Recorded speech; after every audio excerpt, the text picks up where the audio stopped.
What's going on, you guys? I got another video topic here that was requested by another one of you guys, and I do like the comments for sure. Keep the comments coming, keep the video requests coming, because it helps me come up with video ideas. I got a running list of things I want to go through and talk about. There seems to be a lot of interest regarding, obviously, cybersecurity, which is the field that I work in. So I'm going to keep some of those videos going here before I branch out and talk about other things. But this video in particular, I wanted to go over the types of tools that I've used so far throughout my work career in cybersecurity. I've worked for multiple cyber companies now, so I feel like I'm qualified enough to talk about, what kind of tools you might run into when you get into a role in cybersecurity. And it's also heavily going to depend on the size of the company. But I figured I got a bunch of different categories here that I can run through, and hopefully it doesn't take too long here. But the first category is a basic one. I titled it Communication and Workflow. And basically, you're going to have basic tools, maybe something like Slack or Microsoft Teams, along with Outlook, something for email to communicate with teammates and other teams in the organization. If you work in a larger company, you might have specific group chats that ties, the SOC to the NOC, or the help desk or things like that, the incident response team. So you'll probably have a bunch of different group chats and a bunch of different communication channels in order to communicate with different, teams within the company. Specifically for this video, I guess I'm going to speak on things in terms of what it's like from a SOC analyst position being in cyber. So we might have group chats with different groups like that as well that have different responsibilities. So you're going to have some kind of tool or multiple tools for communication when it comes to either email or messaging, stuff like that, direct messages. Also, when it comes to like workflows and monitoring, just like general alerts across tools, you might use something like Freshdesk, a ticketing system, something of that nature, or like Jira, Google Workspace, ServiceNow, things like this to help track ticket requests that might come in or alerts that might get produced across multiple tools. Because a lot of the tools that I'll talk about in this video, they have like their own SIEMs and dashboards and like where their alerts populate. And most organizations want to centralize everything so that you only have to monitor one dashboard to see when alerts come in across tools.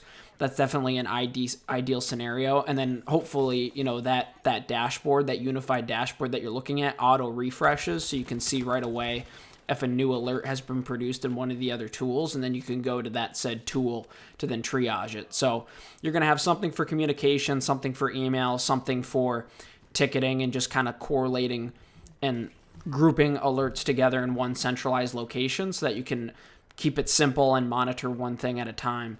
Because you can use, as you'll see in this video, you could be using 10, 15 different tools. It's crazy.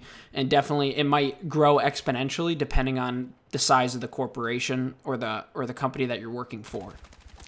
Next thing I'll talk about is a pretty basic one, VPNs. You're going to use something like either, Fortinet, Zscaler, Cisco AnyConnect, Global Protect. You're going to use something for a VPN to get you into the company. Internal network securely if you're working remotely or something like that. So VPN, you guys are probably familiar with that. You're going to use something like that as well. And then you'll probably also use something for MFA and something to track multi-factor authentication requests. So if you're trying to get into a VPN or into the company's network, after you enter your domain credentials, you'll probably have to complete an MFA either on your own, bring your own device, or an assigned device by the company, or maybe it's on your provided device as a hardware token or something like that, but you'll have some method to complete MFA.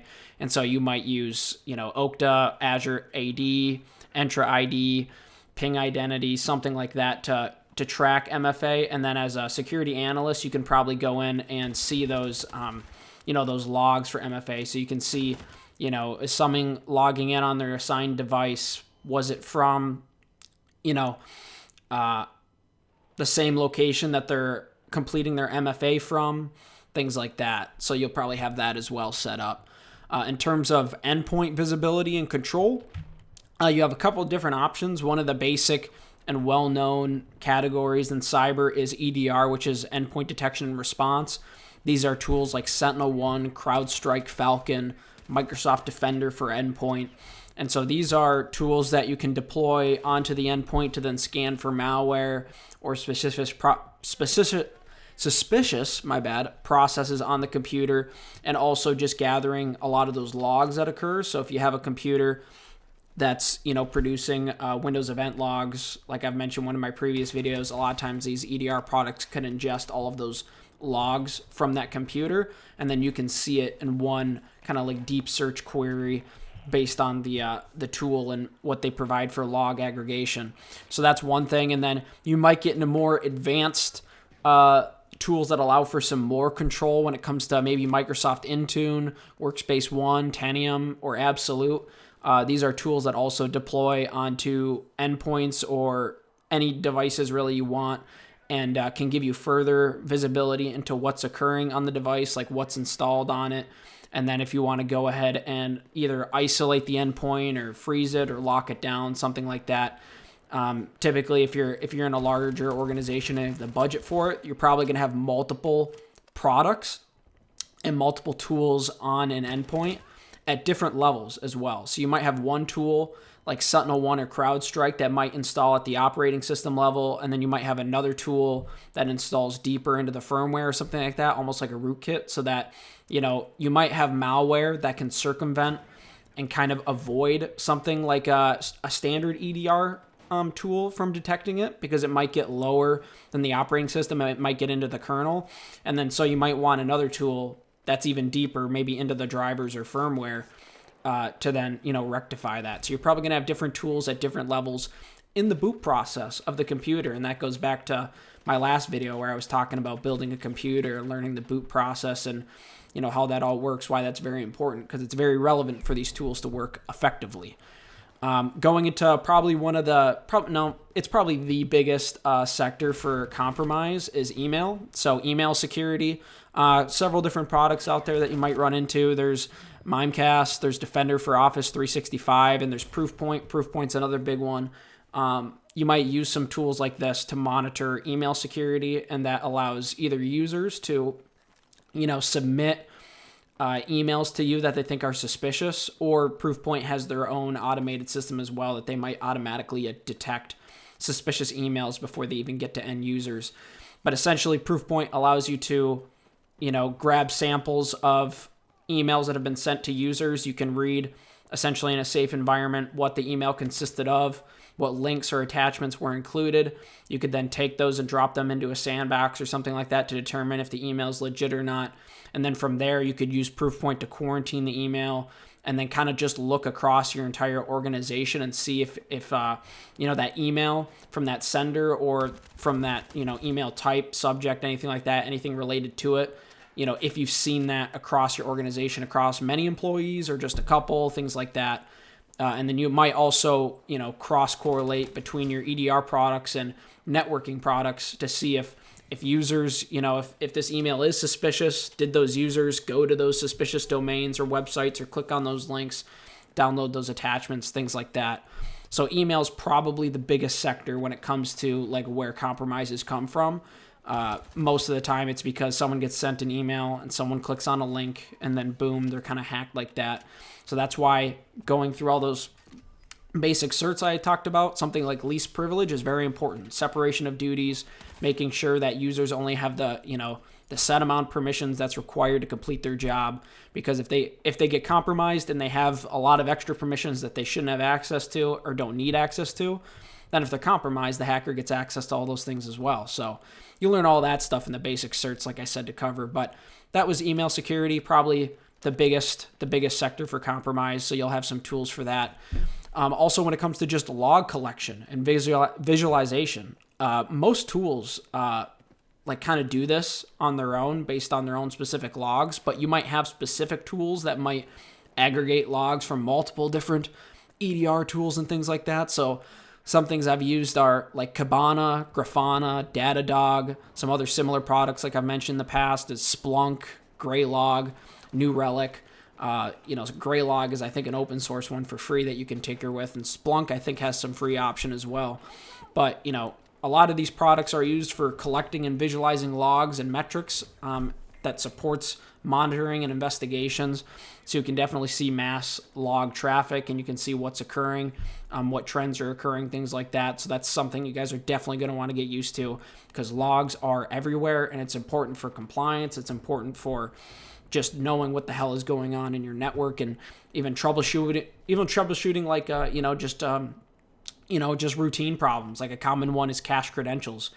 You might see a ton of failed logons, and they're just, some credential got cached for some user that got removed from the network, and that thing just keeps failing because the user is no longer active or the password's changed or something, and it looks like an internal brute force, which is not malicious, but logs allow you to assess those things and to troubleshoot and get those things resolved, so that your internal Active Directory network is a lot cleaner. Obviously, gets rid of a lot of that noise. So that's why log collection and visualization is very huge, very important. One of the last categories I want to cover is like SIEMs. Tools like you might use Logarithm, Exabeam, Splunk ES, Microsoft Sentinel, QRadar. A lot of these tools do like network SIEM and correlation, so that you could see network traffic and things like that, and just kind of like seeing a lot of those logs that are correlated in another view specifically for network traffic, essentially. Internet requests going in and out through firewalls and things like that. And you might have, alerts created for those specific tools related to those logs when it comes to do we have impossible travel events? Did one user log in from over here and then from over there? Were they then using a VPN, or have they actually been compromised and someone's accessing their account from another country for which they're not assigned to? It's a lot of things like that. So those are some more tools you might run into. And I do encourage you guys to kind of research all of these on your own, because you can definitely get more in depth to understand what they do, specifically what tasks they fulfill the best and whatnot. And then coming to one of the last sections, I thought this was very important: threat intelligence and investigation. We do use a lot of open source tools as well, at least I have over the course of my career. So you might use VirusTotal, you might use Recorded Future, you might use Spur Intel, Abuse IP Database, Whois, Gray Noise, Alien Vault, things like this. You'll use open source intelligent tools to assess whether a domain is sketchy or not, an IP address, a file hash, things like this. You might cross correlate from maybe Sentinel-1 has internal intelligence on what they think something is, and you might cross correlate that with VirusTotal, or you might run that through VirusTotal and Recorded Future, just trying to get as much of an idea as possible out of the reputation on known indicators of compromise and what that might mean for a potential compromise. And then also Recorded Future, like I mentioned, also includes, they can also have like sandboxes. You guys might have other tools that have sandboxes. Those are also just key when if you have like a live file sample, or again like a link attachment or something, and you just want to see, hey, what the hell is going on? You can put that in a sandbox and detonate it and see what's occurring with that said file. And then last but not least, one of the last sections is data security and governance. You might use things like Microsoft PeerView or Bing ID, Semantic DLP. These are tools that you might use on a day-to-day for specifically data loss prevention.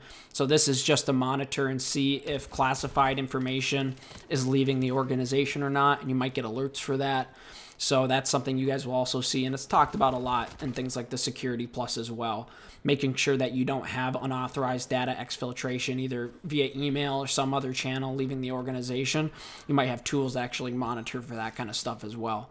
But overall, stacks are big. Typically, security stacks are very deep. You're going to be using all these kinds of tools, and not one tool does everything. A lot of people in the industry, at least that I've worked with in more of a customer rep role, they think that one tool is going to cover all their needs, and that's just not the case. If you want to be secure, you're going to have 10 to 15 different tools.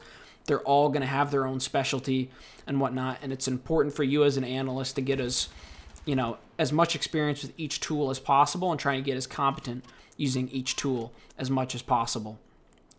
But thank you guys for watching. That's pretty much what I wanted to cover. I didn't want to make the video too long, but again, I encourage you guys go through the whole list, research all of these tools and what they do, and try and get familiar with them, especially if you're trying to get into cybersecurity, get familiar with all these tools and concepts. And leave comments down below if there's anything more you guys want to see in the future, or any other topics you want me to cover. I do got some ideas that I'll be making here going forward that I think you guys will like. But anyways, leave a comment down below, like, subscribe, all that good stuff. And, let's keep playing life right together, guys. Have a good one.